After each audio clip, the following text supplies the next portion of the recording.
way to put it. It has been working with Dr. Eason-Watkins has been a rich experience for me. One of the most intense growth professional friendships I have had over my career. Uh, this talk started because Dr. Riley, um, head of teaching and learning for the city of Newark, asked in a meeting a couple of weeks ago a question about who understood large scale instructional improvement. My first thought was Dr. Barbara Eason-Watkins. Uh, she is now superintendent of Michigan City Public Schools, Michigan City, Indiana. Much of the time when I knew her, she was the chief education officer working under Arnie Duncan for the city of Chicago. And Chicago's dramatic improvement in the quality of instruction in those schools started with her. I'll say something about that later. When I first met her, she was a principal of Beethoven School. Beethoven School serves, if my memory is right, almost entirely children out of the Robert Taylor projects. Robert Taylor has got to be one of the most destructive environments I have seen in my entire life for children to grow up in. And yet that school flowered. It literally went from being among the city's worst schools to among the city's best schools, which is why she was asked to go downtown and see if she could do the same thing at the city level. I have two memories of that of her as a principal. One is that when teachers said, in effect, when teachers were skeptical that there was something they could do that was going to get better results from students, she would take the chalk in her hands, as it were. She would teach that teacher's class. And if you want to see something that has a magical impact on teachers, it's watching their students respond differently to someone who is teaching them differently, right? That cuts through so many of the defenses that teachers build up over time. The other thing that she taught me was the power of donuts and coffee, right? She would buy, she would let her teachers form these clubs, these breakfast clubs, anything they want, and she had no control over it. You wanted to have a reading group on so and so, you had a reading group on so and so. Showed up for school early, and she would buy coffee and donuts. She wasn't in the meetings, didn't control the meetings, but all kinds of ideas flowed out of teachers talking to their colleagues, and then she built those ideas into the life of the school, right? So it was literally and truly a kind of bottom-up teacher-owned change, and it transformed, again, a school in one of America's toughest urban neighborhoods. What I said that Chicago has improved dramatically, that's an understatement. It has been almost literally a worst to first story. Chicago was for many decades, really, called the nation's worst school system. It has, over the last 12 years, seen a steady rise in its performance on the National Assessment of Education process. And the Stanford database, it ranks in the 90th percentile among schools nationally, all schools, not all urban schools, all school systems, right?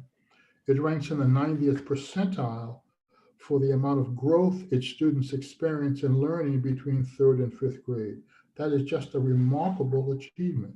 We have tons of survey data, which says that in Chicago's previously low scoring schools, students have year by year gradually seen and experienced an improvement in the quality of instruction, especially in the elementary school grades. And all of that, I want to say again, that started under the leadership of Barbara Eason-Watkins. She then went on to become superintendent in Michigan City, Indiana. And the numbers there, I don't know as well, but I know that they too have seen a steady improvement on virtually every single metric of system health. There are very, very few people who can say that they have led large scale improvement in a big city. There are extremely few people who have said they have done it two times in two different cities, right? So Barbara Eason-Watkins is a part of a very, very rare club, and I'm very, very thankful. She's going to share some of her learning and some of her journey with us this morning around strengthening the instructional core. I just want to use that phrase because she used to use it a whole lot. We got to strengthen the instructional core. So with that, I would give you over to my friend and colleague, Dr. Barbara Eason-Watkins. Well, thank you so much, Charles, and thank you, Michael, for the opportunity to share from my perspective some underlying thoughts related to the improvement that took place primarily when I served as Chief Education Officer of the Chicago Public Schools. I was in that role from 2001 through 2010, and I started under former Secretary of Education, Arne Duncan, as Charles noted. And Charles, I just want to let you know, I did more than just donuts. We evolved from donuts to actually having me cook breakfast. And that became our breakfast club. And people looked forward to that. The title of my presentation today, with a little help from friends, a system and a city learns to improve its schools, really provides some insight on this effort. And I can tell you, it is complex. And it was not a one person nor a one strategy approach. And my hope is that you can see how the district actually took full advantage of its assets and friends, and I'll be defining that a little later. And from all indications, as Charles noted, they have really had a substantial impact on hundreds of thousands of students in the Chicago over the past few years. I do want to spend a brief amount of time actually talking through why the spotlight is on the Chicago Public Schools and their growth. Charles talked about a few things. I'm going to be very brief in my presentation, but just, so that you can see what underlies this key spotlight. It's also important to talk about as well the complexity of the district context. The Chicago Public Schools went under a massive organizational change legislatively that was created in 1988, and I'll be talking about that. And then I'm going to share some insights and thoughts and actions that were undertaken when Arne and I were leading the district, shifting the focus to one of teaching and learning rather than what took place before, which was management and compliance. And many are now believing that that was the initial foundation for the improvement that continues even today in Chicago. And when we look at the improvement, we're going to be looking at three key areas: capacity building for quality instruction and support systems, promoting alignment and coherence, and human capital development. And finally, I will shed some light on this circle of friends. And I believe, as I noted earlier, that they were critical to the efforts that took place during my time as Chief Education Officer.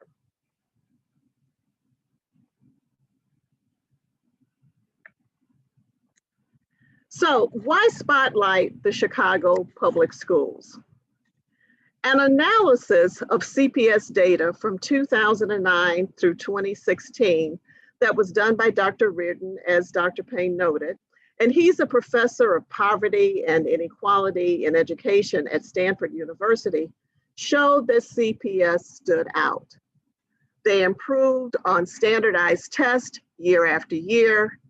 Elementary students made 6 years of learning gains in 5 years. Students of all racial and ethnic groups made rapid progress. And third graders who scored below national averages in reading and math almost caught up to their national peers. If you take a look at this visualization that was also developed by Dr. Reardon, let me go back, I'm sorry.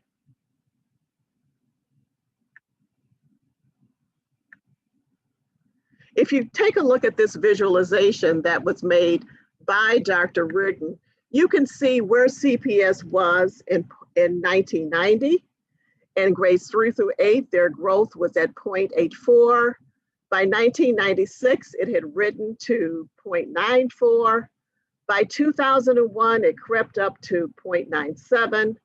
And then by 2016, it stood at 1.2. So that meant that the students were gaining 1.2 years of learning for a year of instruction. And this translates into a whole extra year of learning as they move into and through grades 4 through 8. And this meant that CPS was outpacing districts almost everywhere across the country. Let's take a look at Illinois. The subsequent reports have also looked at the performance in Illinois from 2003 until 2016. And this also pointed to the longevity of the gains and the impact when looking at improvement in the state of Illinois. And their analysis noted that Chicago students of all ethnicities and those eligible or not for free and reduced lunch were all outperforming peers across Illinois, excuse me.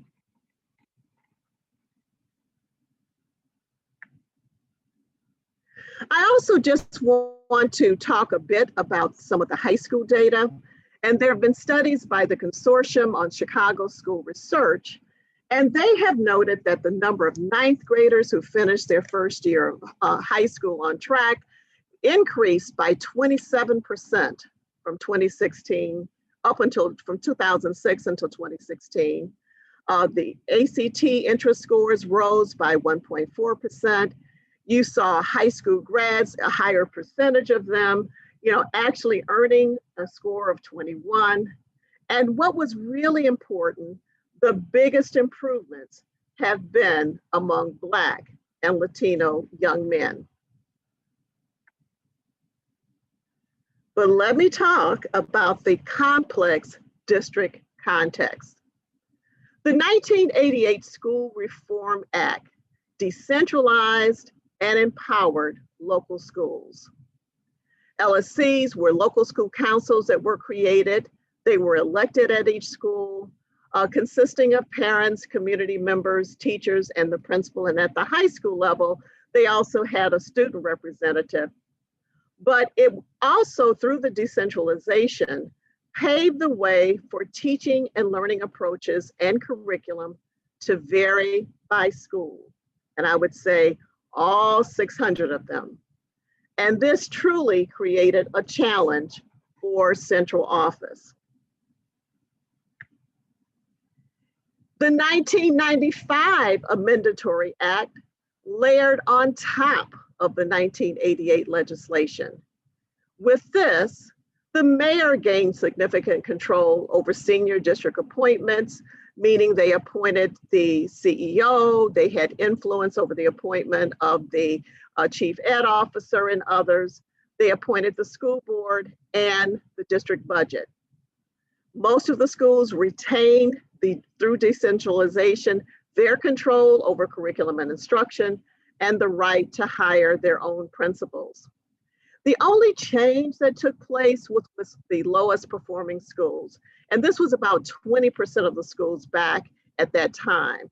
So there were 100 schools that no longer had the autonomy, and the CEO gained authority over these schools. But I wanted to share this because this was the context that I came into when I served as Chief Education Officer starting in 2001. So again, as I noted, today's focus is building a foundation for the instructional improvement that took place in Chicago's elementary schools. And the high schools, I should add, took a slightly different path. They had different priorities, but today I'm only going to be focusing on elementary because that is what brought CPS into the forefront. I also just want to note that there are others who were studying this concept, and they too believe that the work that was done, during our time frame actually built the foundation for improvement. Let's begin with the first topic, and that is building school-based capacity. I talked about decentralization and control. So just think about it. Absent the ability to control, and we couldn't control many local school decisions at the district level, it was very clear from the beginning that improvement could be stymied unless there was some coherence built into the system, as well as the importance of building a knowledge base for teaching and learning. The initial focus for us were schools in the lowest tier.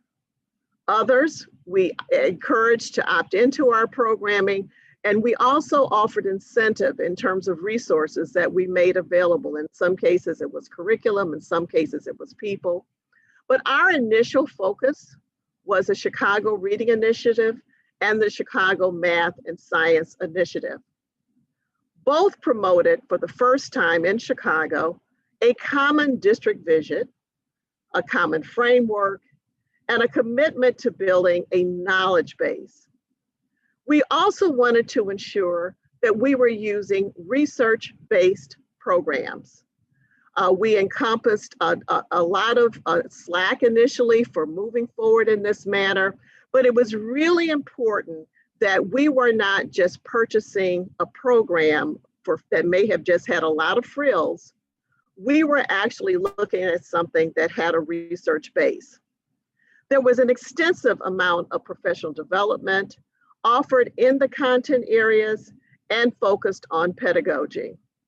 And these efforts were led by university professors and researchers, but supported by our team, because we were always looking for that gradual release of responsibility. The existing structure of the district back in 2001 and its focus on management and compliance issues made the transition that we sought, that would be in support of teaching and learning, extremely challenging, if not impossible. And the Spencer Foundation stepped forward and supported Dick Elmore from Harvard University in a role as my executive coach, specifically to be a thought partner on ways in which implementation of a strong instructional core could be taken to scale in a system such as Chicago. So we took the structure from 6 regions of 100 schools to 24 areas of 25 schools, with a team led by an area instructional officer who was a person who supervised the principal, and also literacy, math, and science coaches. And then again, there was a strong philosophical shift from management to instructional support. We also mapped out plans to support and align the learning and the leadership of teachers, principals, and area instructional officers.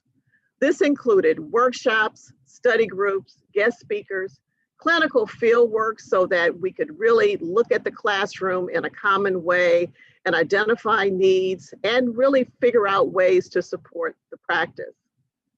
And I should note that we had an extensive and very impressive group of expert thought partners and supporters that were working with us. We had sustained support from Tony Bright and many of the colleagues at the Center for School Improvement, as well as with the Consortium of Chicago School Research. We also had as thought partners Tony Alvarado and Elaine Fink from District 2 in New York, Louis Gomez and Jim Spillane from Northwestern, Steve Tozer and Marty Gartzman from the University of Illinois, Chicago, and as I noted earlier, the executive coaching that I received from Dick Elmore. Now, the next thing we did was really try to focus our efforts on building alignment and coherence.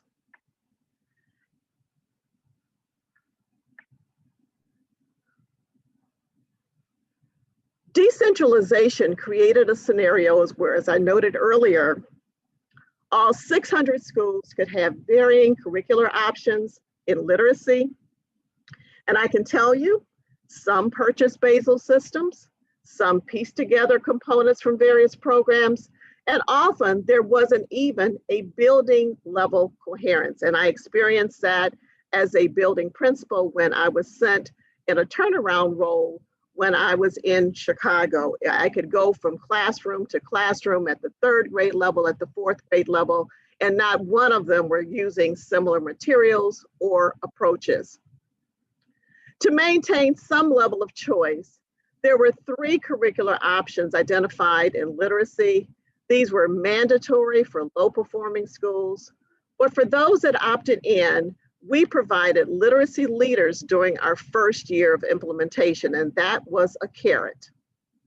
Our plan was to continue this level of support for all schools over a 2-year period. However, in year 2, the funding decreased and limited us to supporting the lowest performing schools. But math curricular options were open to all schools. We had formative assessments designed to measure progress and identify student strengths and needs. And again, the key, ongoing professional development to help teachers to build their content knowledge, to help principals and bolster them as instructional leaders and their ability to lead implementation with fidelity, because we had had programs in the past and that was something that simply wasn't taking place. And as I noted, we wanted to have the area teams supporting implementation. But there were indeed some initial challenges. We had non-educational departments offering conflicting work. We had past relationships with vendors, consultants, and foundations. And we had individual teacher recognition programs that simply didn't align with improvement. We also had alternative routes to certification, which placed new teachers in very challenging environments. So we had to really think about what we were going to do with some of our non-low performing schools.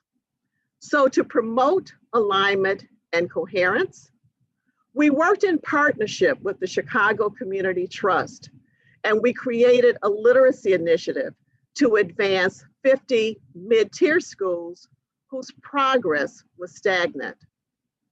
They were going to focus on quality literacy instruction and assessment through professional development of lead literacy and classroom teachers. We had university partners from across the city, the University of Illinois, Chicago, National Louis, the University of Chicago, and Chicago State University. And fortunately for us, the trust was committed to having monthly implementation meetings so that we could come together and ensure that the work that we were doing was consistent, was aligned, was every focus the same? Not exactly, there were some deviations, but all were grounded in the research of that time. And teachers were taught to use assessments effectively in their classrooms to identify students that needed added support. And that was a very critical piece. I talked about the initial challenges. Let's talk about some of the solutions. It was really important to improve the internal dialogue with departments. One of the things that happened, and I talk about competing programs, there was a writing framework that was put out by the Human Resource Department and our Technology Department that did not follow the district educational model. How do we solve it? Arnie allowed me at every meeting to start the meeting by talking about our educational priorities. It had to be front and center. And in terms of the past relationships with vendors and consultants, we were really focused. It was a laser-like focus on programming. And what do? We controlled the money that we could at the district level. And we were only allowing some of our schools that were working with us to purchase programs that aligned with our priorities. And that was extremely important. I talked about the Chicago Community Trust and their work with the universities, but they also conducted annual meetings with all of the foundations in Chicago. And this was done so that even the smaller foundations were aware of our instructional priorities and challenges so that they would know what we were focused on and they were less likely to divert funding to competing efforts. I also talked about the fact that there were a lot of individually focused teacher recognition programs. We had Golden Apple. We also had nationally board certification. But if you have one or two Golden Apple teachers in a building, or if you have one or two nationally board certified teachers, that is not going to yield overall school improvement. But we wanted to ensure that we continued to work with our partners. So the founder of the Golden Apple Foundation ultimately created a teacher residency program where exemplary teachers, and they had to be nationally board certified or one of the Golden Apple recipients, they mentored and supported master's degree candidates who were coming in from fields outside of education, and they were seeking teacher licenses, and they were going into schools that were low performing, that would have been set for closure and reopening.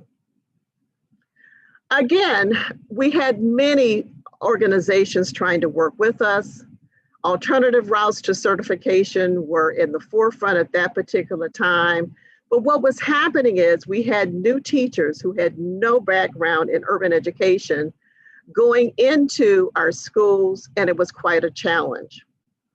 And so we were able to work very closely with them by having them place a cohort with a mentor who was on site in the school so that they could help them to address those challenges.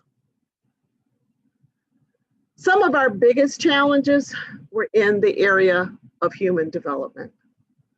Early on, it was clear that we needed some capacity building to take place for our teachers and for our principals. The Illinois state license to be a teacher in Illinois only required one reading methods course. And I can tell you that was not enough to create the depth of knowledge needed for our schools. Most of the schools as well in Chicago were K-8 schools. So most of them had a school within a school, middle school. And what we found was the math and science teachers were not endorsed. They also had one typical math methods course while in undergrad. As well, we had principal leadership programs that were lacking. What we found is that in many of our universities, the principal preparation programs became the cash cow of the universities. Most of the programs were online, and most of those programs were unable to meet the needs of what we felt the characteristics were of what could be a successful principal in Chicago. So we had these challenges, and then on top of that, capacity building takes time, and there was public pressure for faster progress, and there were efforts underway to create 100 new charter and contract schools. So how did we deal with some solutions? It was really critical. We had a lot of universities providing us with professional development, working with us on alignment and coherence with our curriculum. But it was really important for me to get to the decision makers at these universities in the School of Education. And there were regular meetings that took place with the deans of the schools of education. And so they invited me to participate and present information at their Dean of Education meetings.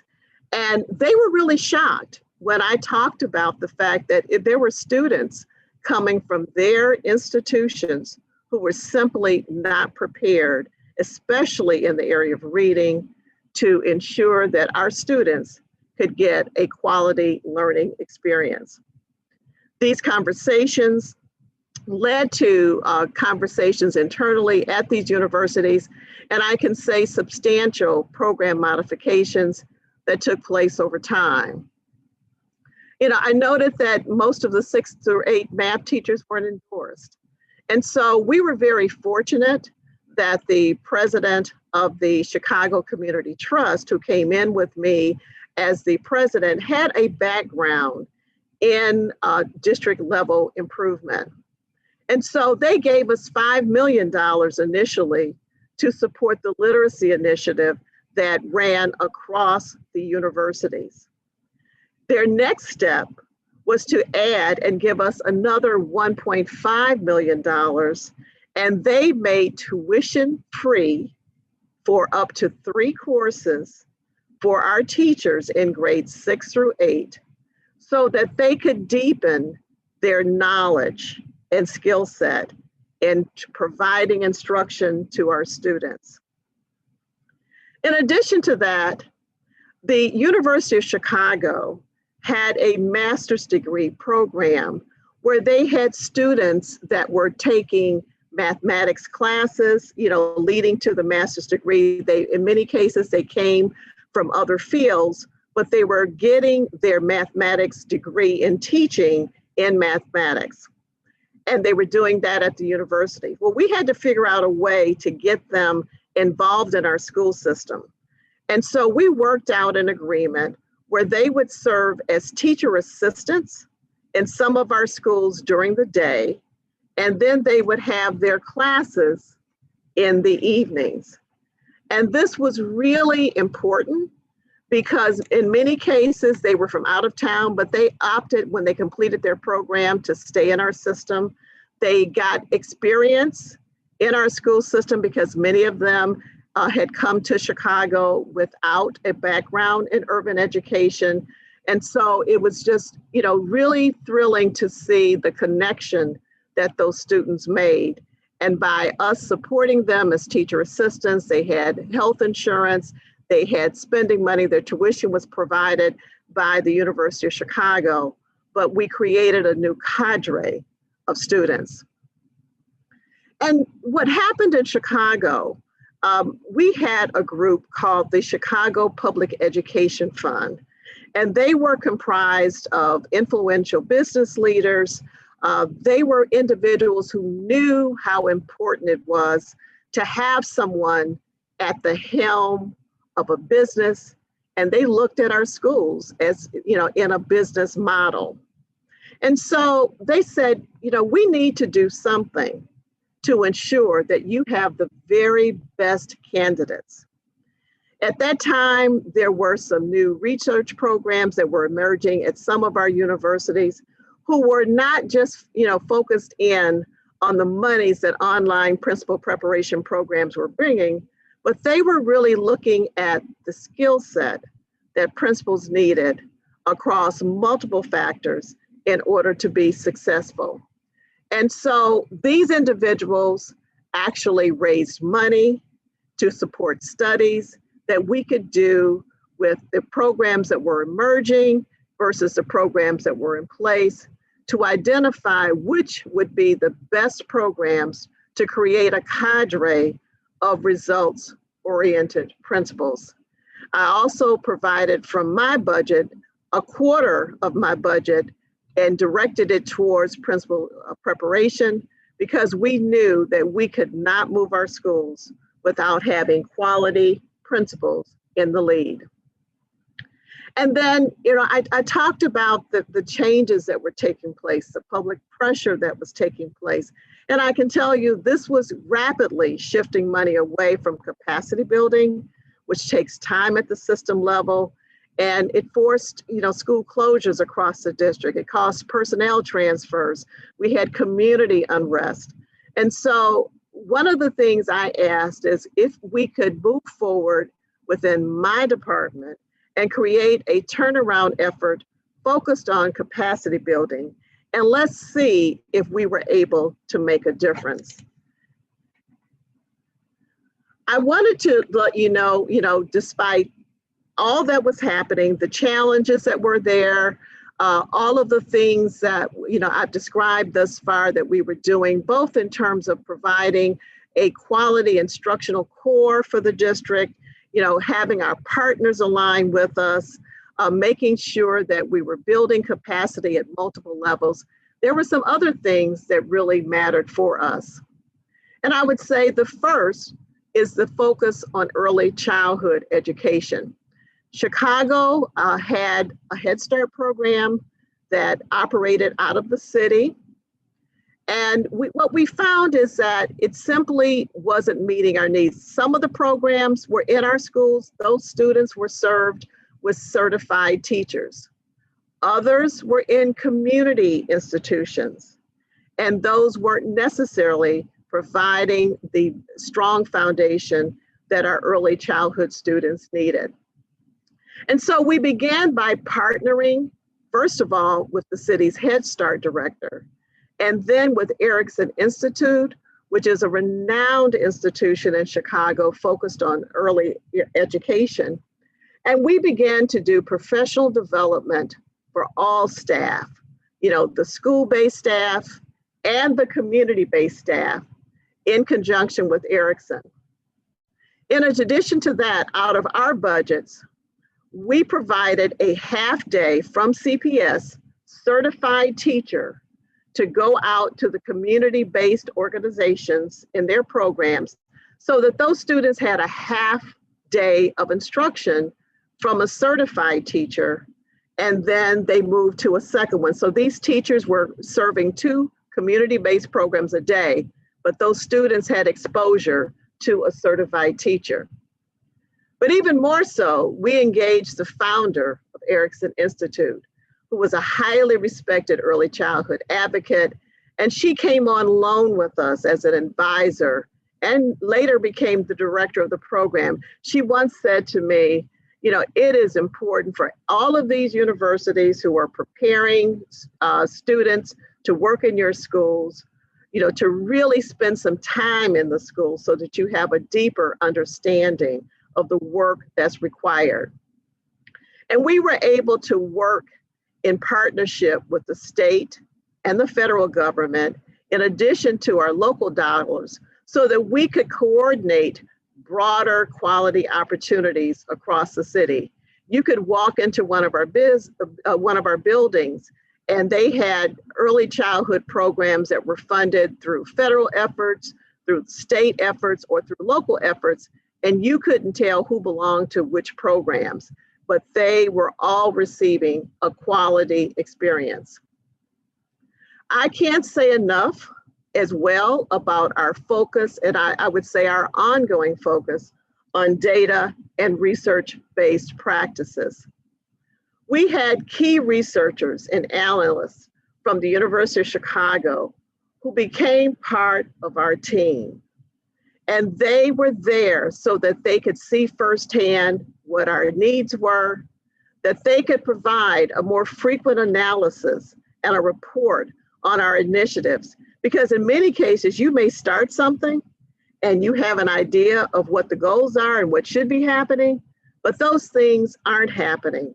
And it really supported our efforts to have our researchers on board who could give us insight. And sometimes we didn't like it, the good, the bad, the ugly, but the data was there and we were able to respond to that. And I would also say that in addition to our local funders, there were some national funders that stepped forward. Gates put a substantial amount of money into the high school transformation effort, enabling many of the academic gains and improvements that took place at the high school level. And those were, again, critical to what we were trying to do in terms of improving a K-12 system. So our secret sauce was our committed friends.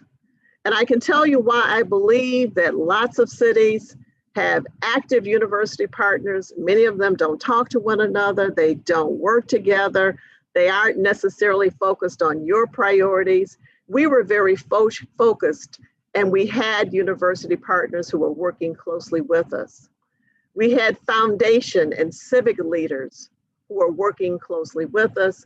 And I don't believe, and I've been at this business now for over 45 years, that there's any other city where they all came together for a sustained period of time to support an agenda like they all did in Chicago. I've talked, for example, about our university partners, and how they supported capacity building by providing professional development aligned to our priorities, not just based on some research they were doing.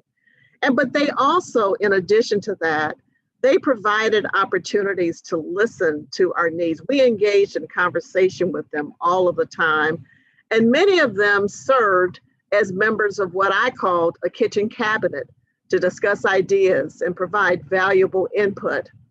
I can tell you that I had a kitchen cabinet led by Tony Bright, and I was at his house with his wife every Friday for pizza.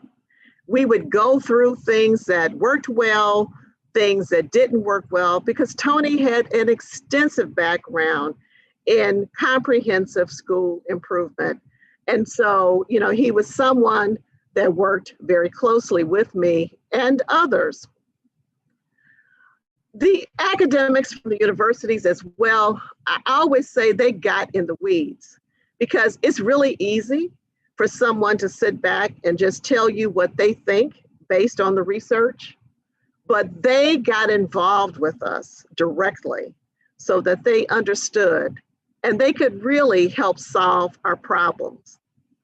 And what I hope you heard me say as well is that many of them actually worked in many meaningful roles. They took leaves from their universities. They were on loan to the district to lead or contribute to many of the efforts that I described previously. And our foundation leaders aligned a substantial amount of money that were available to support our key initiatives. They tried to ensure that all of them had a research component, because it was important for us to learn as we were going. Because often, again, you have a great idea, it seems research-based, but what's actually happening out in the schools, what's actually happening in the classrooms, those were key areas for us. We also had routines established with them, as I discussed earlier, to discuss alignment and coherence, as well as sharing opportunities with the literacy project that we had that was led through the community trust. We had opportunities for literacy walks where teachers who were working across the district with these various universities had an opportunity to share their work, share ideas, visit their schools, again, all in an attempt to not only build capacity, but ensure alignment and coherence. And one of the things, there are a lot of small foundations in Chicago, but the annual meetings were really important. And so, for example, when we were looking at the Math and Science Initiative, and we looked at the fact that there were teachers in grades 6 through 8 who lacked the endorsement. In many cases, these smaller foundations may have been dedicated to one community, but they also put dollars aside to support the endorsement effort that we were working towards with our teachers. So while the Chicago Community Trust put forth the largest amount, they often put up work to support schools within their community. And then they also recognized the need for us to have key national experts to provide a broader lens for our improvement efforts. I think one of the strongest things that supported my efforts was having Dick Elmore working directly with me on a monthly basis, and sometimes it was more frequently, if indeed we needed to have conversations as we were building the infrastructure to support improvement at scale. Our civic leaders, they truly engaged. Penny Pritzker actually became as president of the Public Education Fund, and she was, a former Secretary of Commerce, but she made the commitment to help us improve the cadre of principals. That in many cases, they made financial commitments, and in many cases, they brought their leadership acumen to support principal development. But in addition to that, they funded a lot of the after-school programming and other key initiatives. I mentioned too that with the 1995 change in the legislation and the mayor took over the schools, he was our biggest cheerleader. He rallied the business community, but he also held us accountable. But it was his leadership that brought many of the business leaders to the table and really listening to what we felt were things that will help us push our agenda forward. And the final big piece in terms of our friends, the analytic capacity of the consortium on Chicago School Research. It was independent, but it was committed, and they were integral to our experts and within our departments and our programming. And what I would say is a lot of times school districts are afraid to let analysts come into your building or come into your district. But it was really important. If you're going to learn as you go, it's important. The fact that they were able to give us preliminary reports in record time, it helped us in our planning. And if we needed to shift gears along the way, we did. And when you look at the expertise that came out of the consortium, they had done a lot of work around the essential supports that had been identified for school improvement. The freshmen on track indicators, it was their work that identified the key factors that go into and, keeping those freshmen on track to graduation. Post-secondary attainment and the things that really matter to getting our kids, from high school into post-secondary examples, all of that work came out of the consortium. And so I would say that as we look at what our secret sauce was and what it involved with our friends, it was the university partners, the foundations, the civic leaders, and our analytic partners.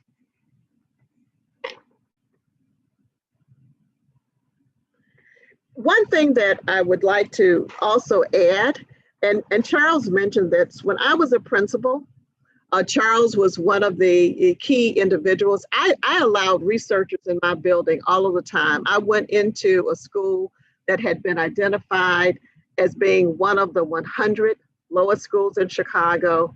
And, it was the friends who were there, even at that time, helping me to improve the school, making recommendations, someone that I could use as a thought partner.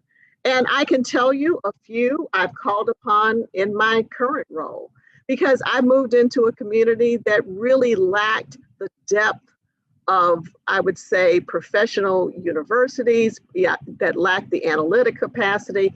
So the person who was working with me in terms of principal preparation is from UIC, and he was one of the people who worked with me. They're willing to make the trek. We're about 90 minutes from Chicago.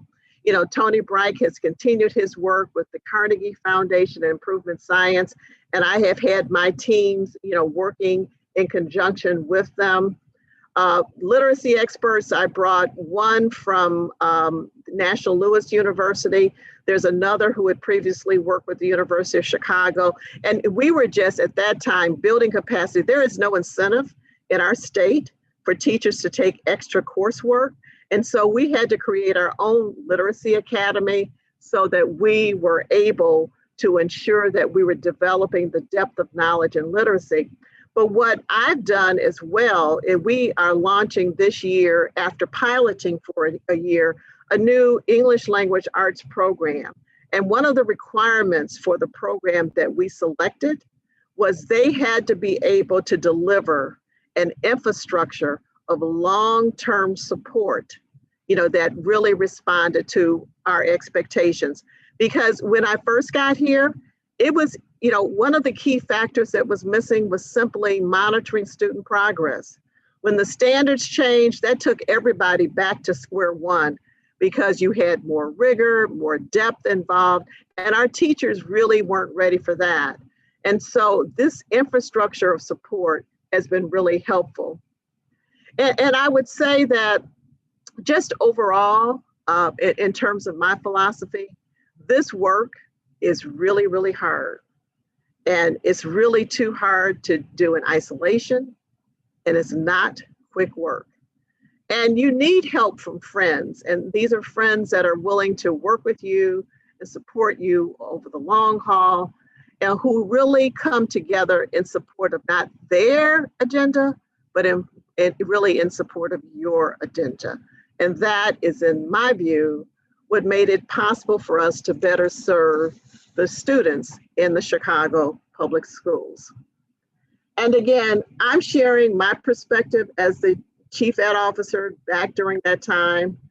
However, coming soon, there are researchers that are studying, what has taken place. Tony Bright and other authors and researchers have been studying the Chicago public schools for over 30 years.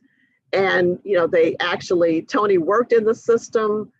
He served as a mentor and consultant for me and a thought partner, as I mentioned earlier.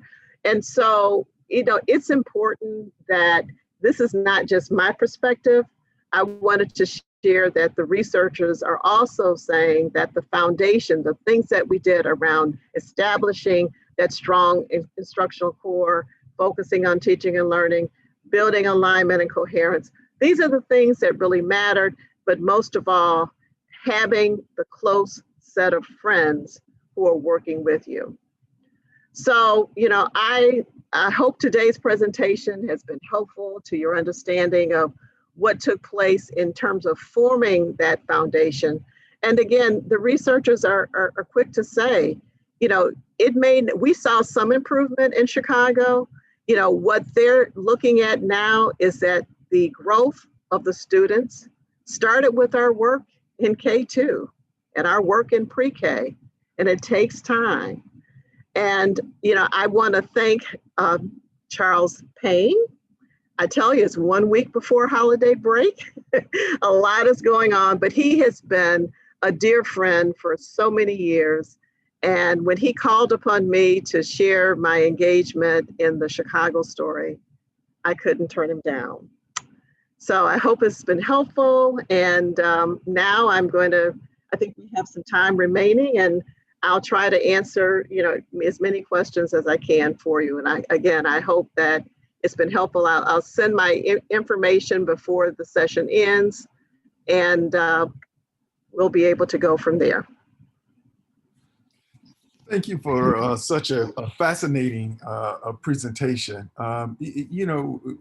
What struck me was, even in Charles's introduction of you, he kind of alluded to the fact of the challenges that Chicago school system had, and just some of the morale. So when you were showing the visual of between 1990 to 2016, I'm wondering, at what point did people both in the system, so I'm thinking about teachers, principals, administrators, as well as the community, begin to see that change was happening?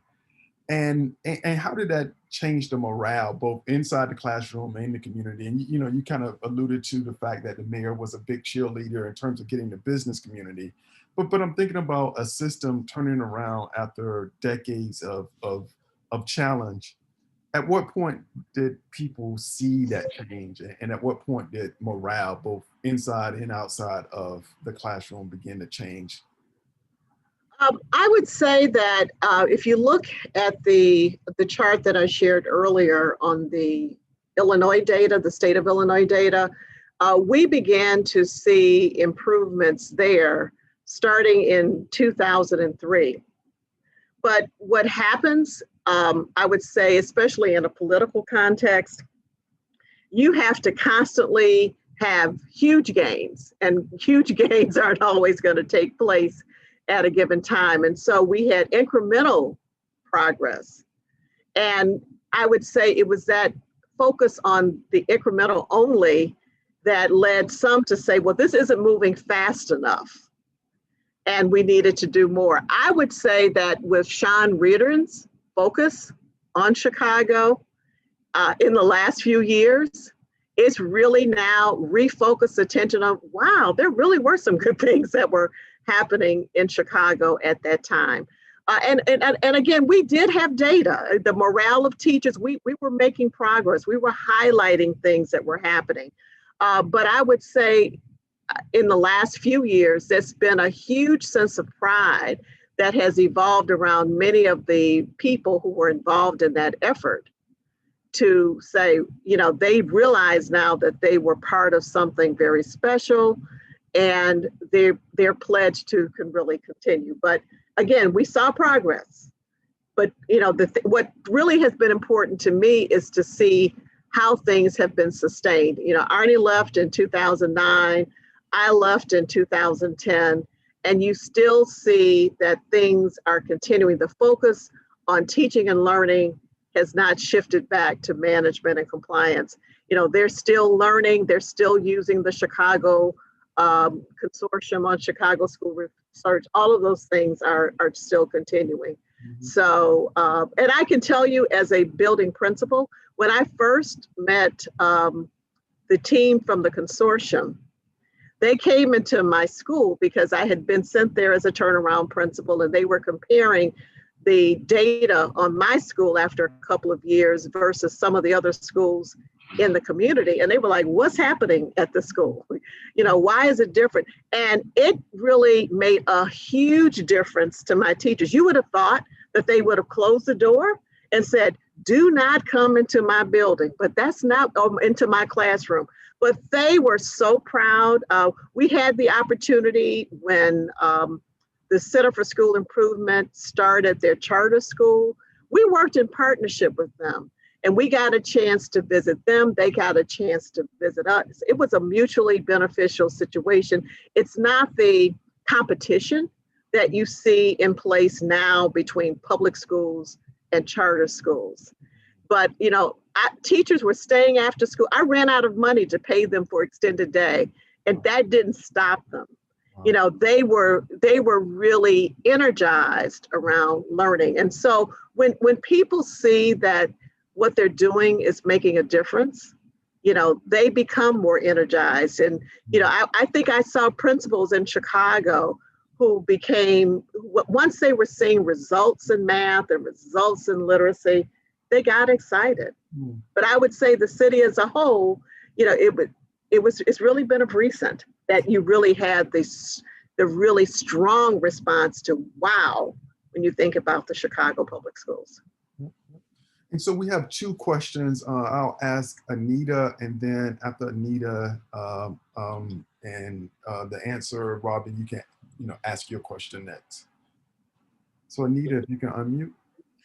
Yes, good afternoon, everyone. Let me first start by saying thank you so much, Dr. Watkins, for sharing your insight on turning around not only the building, but then and change the impact of sustaining those efforts in Chicago.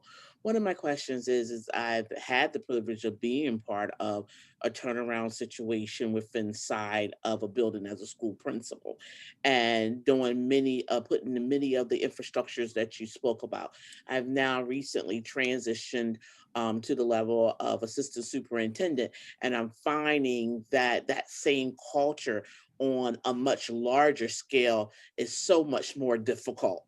When you talk about the decentralization and then getting all of the schools kind of consistent on the same page with what they were doing with instruction. So if you could talk to me a little bit about the climate and culture on the district level and the roles that the unions played in this, and how you were able to navigate that ocean to get to the success that you were later able to see. Sure. I would say in terms of climate and culture, it was sort of a wait and see at the beginning. But I think what was really important, the principals knew me. I started my career in the system. I was there as a principal. I had served as a principal of 2 different schools. And so they were happy to see a principal, rise up through the ranks who had actually done the work. I would say also that supporting the growth of the climate was the fact that Arnie and I actually visited each area, all 24 of them, twice a year, so that the principals could have that direct communication with us, and they could share their concerns. They knew at any given time they could pick up the phone, they could call if there were issues that were that needed to be immediately addressed, they were. And so I think that the principals felt comfortable that we were really working in support of their behalf. I think the quality of the professional development that took place, the people that were leading the efforts for us initially were people that were well known across the city. So all of those factors together, I think, helped supported the climate. I can tell you in terms of the union, Arnie and I separately met with the union presidents on a monthly basis so that we could have a dialogue. We brought, our agenda, they would bring their agenda so that we could talk. And I can tell you when we first started doing walkthroughs, and because that was something that had never been introduced, in Chicago, and we later transitioned to instructional rounds. I, along with one of the colleagues that was working with the Center for School Improvement, who was providing the training to the team of area officers, we went to a union rep meeting. And, we stood and we took every question that they had. We responded to every question. And so I think that they were able to see that our focus was really on making a difference for the children in the city of Chicago. And I can tell you, even as a building principal, I told the union reps in my building, if there's a problem, come to me. You don't have to file a grievance. If it's a big enough problem that you feel it warrants that, then talk to me. And we made a difference. And so, I would say that the relationship that I had in my building, we tried to really have those same types of really candid and transparent conversations with the union as well. If possible, if I could ask a question just to piggyback on that with regard Sure. to the time frame in which that started changing. Did you see that in the first couple of years? Was it automatic change? What was the time frame with that? I think that, there was a strong sigh of relief, but I would say in the first couple of years, even the first year, what the principals knew that the focus just on management and compliance with policies was insufficient to help them to move forward. And with probation being something that was legislated at the state level, they were looking for a pathway that would really support this growth of their students. And so, I would say, we did all of these things simultaneously. I mean, I remember starting my day at 7, ending my day at 9. I worked some Saturdays as well, just trying to go out to communities. In some cases, principals would say, will you come out and just meet with my teachers and talk through what your priorities are? We had meetings with, large meetings with principals. We had meetings with teachers. We did whatever it took. Communication was really important so that there was clarity around what we were trying to accomplish and what our true agenda was. And I think people felt that. Thank you for that. Robbie, I'm sorry, go ahead, Robbie.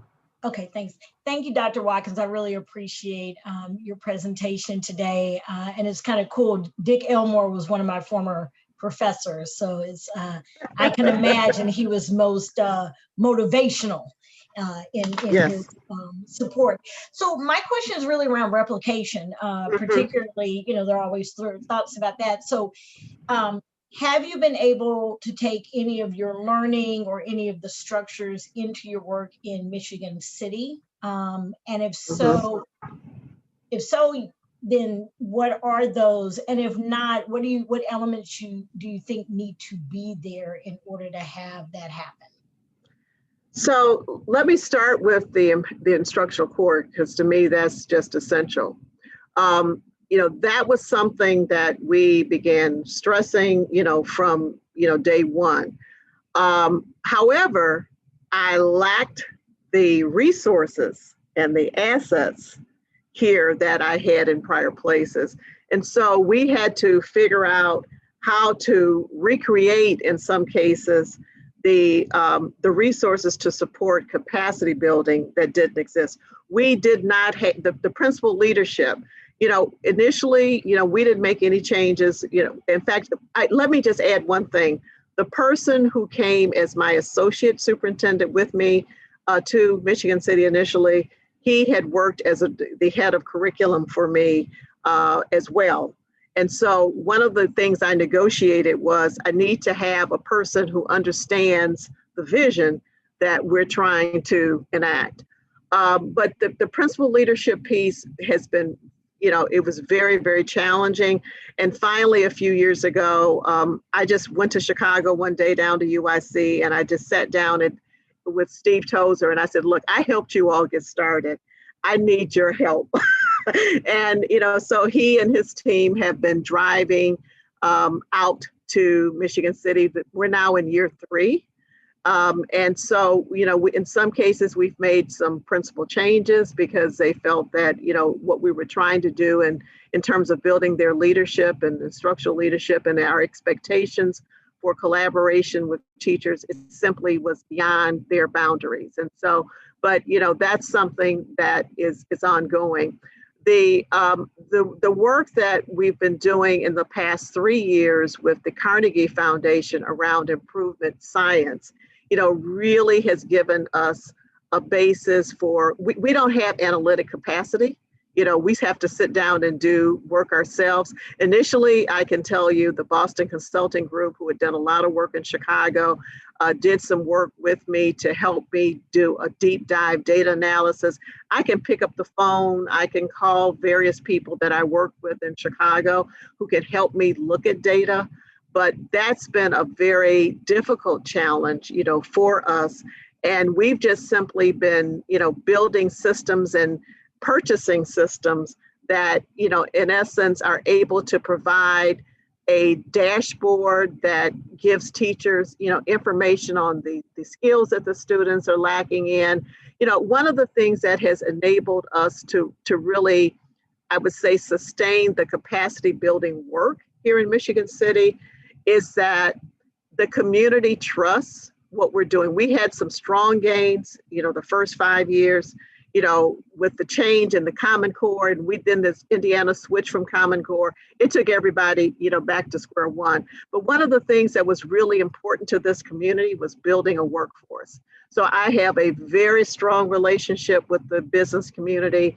I have been able to create, for example, compressed air is one of the major industries, advanced manufacturing. We've got situations where our kids are getting training in our buildings, and then they're, workforce ready when they leave. They're earning industry certifications with us, Energy Academy. So there was a calm in terms of, okay, I could say, this is going to take time. It's not going to happen all at once to get through this. But, you have to look at the resources. And I mentioned as well that I hold the companies that we're buying materials from. For example, this year, we're going across district with the EL literacy program. And we piloted for a year because we wanted to, we had seen the data from other places. We wanted to see if it would work with us in Michigan City, because it's really a heavy lift for teachers in terms of what all they have to do to prepare and what they have to do on an ongoing basis. We couldn't do that alone. I don't have a university that's supporting that. And so what we said to them is that you have to put together an infrastructure. So they have 2 people assigned to my district, and we do things, as a group, with principals. We do things with our literacy leaders. They go out to schools. They do walkthroughs with principals to help them to identify the things that they need to see. But that's part of their contract with us to make sure. So you have to look at your situation and figure out what's there that you can use and what you need to change and really adapt. And we had to find some other resources, but I understood I could not do this work alone. Thank you. Hello, thanks so much for this talk. Going back to CPS, I have a couple of questions. If I was reading or hearing your comments right, you mentioned that there was some sort of a foundation from the management and compliance era. So I just wanted to hear a little bit more about what was gained there. If you know, understanding it might not be much, but just to understand what was gained there. And then secondly, some of the initiatives around curriculum and instruction that you started occurred during the period of decentralization. So I was curious about how you were able to get schools on board with those initiatives when there might not have been, you know, a higher level incentive to do so. Okay. So management and compliance. When you think about management, it's day-to-day operations. You know, are you managing fiscally appropriately within the buildings?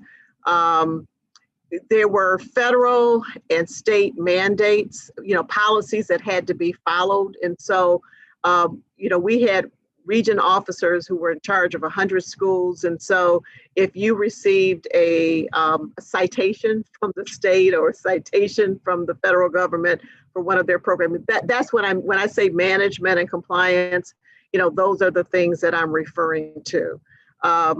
In terms of the shift, and tell me again the last part of your question again. Yeah, just a little bit about what was gained from that era as you transition to a focus on curriculum and instruction. Right, and when we made the transition, we had 100 schools that were on probation that we could control the principal. We could replace the principal. We could replace staff. We could tell them what to use. So we had that core group of 100 schools. In addition to that, we identified through a data analysis, and I'm sure if it wasn't the consortium, it was UIC, looked at the next layer of schools, because we had schools that were close to probation, schools that were a little further away from probation, but they were stuck. You know, they were not making progress. And so we worked together, and that was a literacy project that the Chicago Community Trust funded to put together a program for those schools. You know, they could say no, but because they were going to get literacy leaders, because they were going to get ongoing professional development in their buildings, they didn't have to go anyplace. The universities, instead of having classes, you know, at their universities, they came out to the schools. You know, those were some incentives that, you know, really pushed them. So that was another set. And when people began to see the progress that was being made in some of the schools, it was less difficult. There were even, for example, a group of schools that were performing at the top of the system. They were our autonomous schools. You know, they could pretty much do what they wanted. But what we found is they may have been doing what they wanted, but they were also looking at capacity building. They were also looking at alignment. So the basic principles were something that I think all understood were key to the work that they were doing. Dr. Eason-Watkins, Yvonne Brousseau here with Plainfield Public Schools. Have the Chicago and Michigan schools been able to maintain the work that you started and achieved? Yeah, I can definitely say that in Chicago, they have, you know, taken the work and continued the work, you know, focused in on, you know, alignment and coherence, the instructional core, a lot of the work that started at the high school level as well.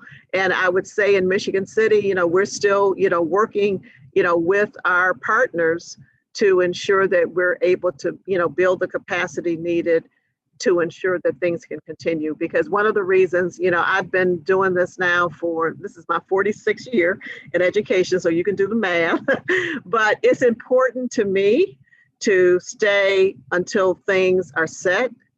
And the fact that I have the confidence of the business community who are, I mean, the Redevelopment Commission in the city gave us funding of over a 5-year period so that we were able to implement a one-to-one initiative, you know, for our kids. And, you know, that was critical. And so they are working with us. And I just keep reiterating, change takes time. You know, visit our buildings and you can see the differences that are taking place. And then we found some things that were important to our families. For example, we have partnerships with universities. I have kids that are graduating and going on to universities, and they're sophomores. And so our parents are saving thousands of dollars, based on the fact that they're earning college credit while they're in high school. And so those kinds of things matter to communities. And so they've been patient with us as we've moved forward and worked on building the capacity necessary for long-term success. Hi, Dr. Watkins. Good morning. I was just going to say good morning, but good afternoon. I'm looking at the clock now. What internal staff did you have that most helped you to accomplish what you've accomplished? And it can be in either location. I said for Chicago, what's your infrastructure? I would say in Chicago, we had a curriculum and assessment department, and we also had external resources from the Chicago community, Chicago consortium rather, but that was really important to me. And within the curriculum department, I had content experts in the key areas, literacy, math, etc. We worked with, technology was something that was really duly involved with both the work that we were doing, and after we had the conversation about the writing framework that didn't align with what we were doing, we worked really closer together because they were used to doing their own thing. And I would say our special ed department was really, critical as well, because, my belief is that every child who is, in our program should be able, with the appropriate accommodations, make the progress that's needed. And, so it was important because I remember early on, when we were doing some of the early literacy workshops, there were some special ed teachers who asked me once, should I be going to these workshops? And I was like, the emphasis had been because we were under a consent decree, in terms of special ed, everything was really focused on, can we provide the services? Are we following the IEP? Rather than, how do you help to support teachers who can work, for example, in a co-teaching environment and support the students? And fortunately for me, I had actually was one of the first principals involved in a partnership where we had to actually go into a co-teaching model. They told me I volunteered and I told them I did not, but they forced me into it because they later said they felt I would actually implement it and implement it well. And so I knew the power of having, those teachers, really not only well-versed, but giving them the content knowledge. I could go into a classroom when I left my building and I couldn't tell who the actual teacher was or who the special ed teacher, because there's some kids who are never going to be identified. They're not special ed kids. They just learn in ways that can be, where they can benefit from the skills that a special ed teacher brings to the table.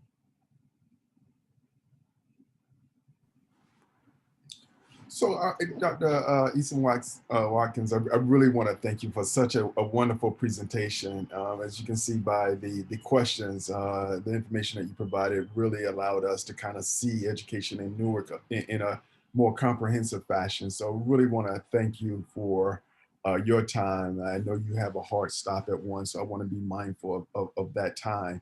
But in closing us out, I wanted to just bring on Charles for any closing comments. But Charles, I will say prior to you coming on, we're not going to have any, as of now, we don't have any professional development sessions scheduled for January, but we really want to open up in February, and we really have a very exciting slate, and we'll be getting information to individuals. So with that, Charles, I'll turn the session over to you to close this out. Okay, yeah, I just want to say thank you. That was everything that I had hoped it would be. And I know there are lots more questions, and we'll try to figure out some way to address them.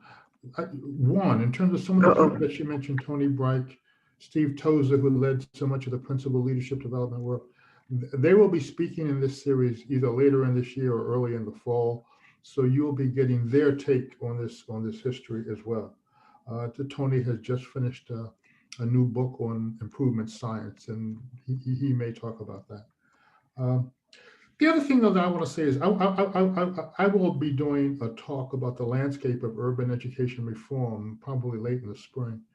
But I just want to make one point from that issue about where are we in understanding the evolution of urban school systems.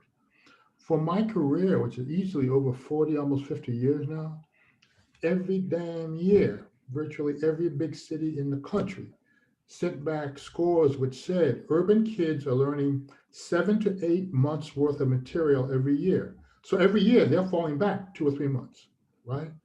We now have systems like Chicago, Seattle, Long Branch, New Orleans, systems doing very different things, by the way, right? They do not all look alike, right? But they are consistently showing that kids who are coming, and these are, if Chicago was the worst district in the country at one time, New Orleans had to be the second worst. These are districts that have come a long way. They are now showing that kids from urban systems can learn more than a year's material in a year. It's a turning point, right? We have a lot to learn about replicating. Whoever asked that question about sustaining progress, that's a heck of a question, right? Because it seems to be happening in some places, it's going to be sustained. Other places, the leader leaves and the programming falls apart, right? So we are not there yet. But the fact that we can say some urban systems now outperform the nation on virtually every metric that matters, that's a turning point in the evolution of the conversation. And I just can't tell you how much,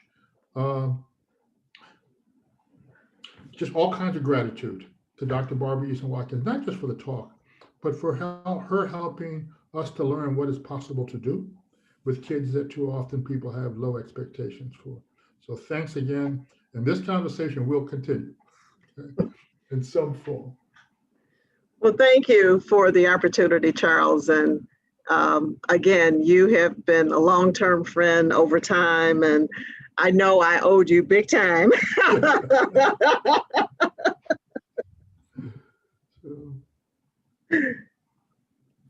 So I want to thank everyone for joining us today, and hope everyone has a wonderful day, and please be safe. Take care. Bye-bye now. Bye-bye. Bye-bye. Happy holidays, everyone.